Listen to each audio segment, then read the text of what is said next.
तालुक्याला मुसळधार पावसाने झोडपले आणि सततच्या पावसामुळे खरीप हंगामातील पिकांचं मोठ्या प्रमाणात नुकसान झालंय। गावागावात रस्त्यांवर पाणी साचलंय आणि सततच्या पावसामुळे मोठं नुकसान झालंय। नागरिकांचे हाल होत आहेत आणि खरीप हंगामातल्या पिकांचं नुकसान झालंय।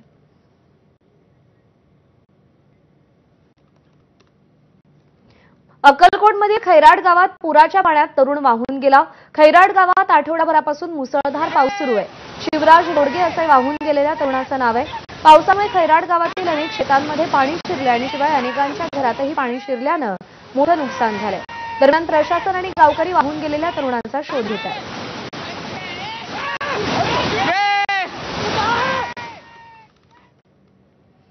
पुढची बातमी। परभणी जिल्ह्यामध्ये मागच्या 6 ते 7 दिवसांपासून सातत्याने मुसळधार पाऊस सुरू आहे आणि यामुळे सोयाबीन, कापूस, हळद या पिकांचं प्रचंड नुकसान झालंय।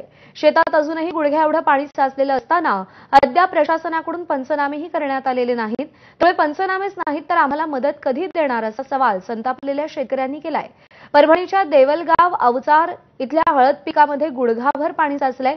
त्या पाण्यातून नुकसानाचा आढावा घेत शेतकऱ्यांशी बातचीत केली आहे पंकज क्षीरसागर यांनी।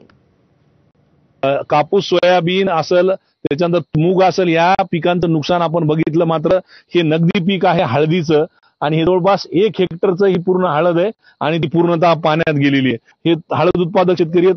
किती नुकसान आहे, किती तुमची हळद होती, किती पैसा खर्च केला आणि आता नुकसान किती आहे? 1 हेक्टर हळद आहे, तर याच्यावर आतापर्यंत 1 लाख रुपये खर्च झालेला आहे। याच्यामध्ये 100% म्हणजे जवळपास 5 लाख रुपयाचं नुकसान आहे सध्या हळदीमधून। तर सरकारनं काय अजून पंचनामे केले नाही, काय नाही।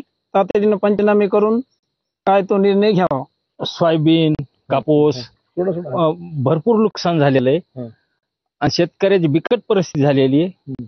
शेतकऱ्याला काय करावं म्हणून असं काही सुचना झालंय। एवढी पावसाने हानी केलेली आहे। सरकारकडे काय मागणी? सरकारनं मदत काहीतरी द्यावं चांगल्या प्रकारची। नाही, नुकसानीचे पंचनामे अजिबात झालेले नाहीत। ताडबोरगाव मंडळामध्ये एक पंचनामा झाला नाही। कालच आम्ही तहसीलदार साहेबांना निवेदन दिलं आणि ताडबोरगाव मंडळातील नुकसानग्रस्त शेतकऱ्यांचे पंचनामे करावे असे आम्ही त्यांचे निर्देश।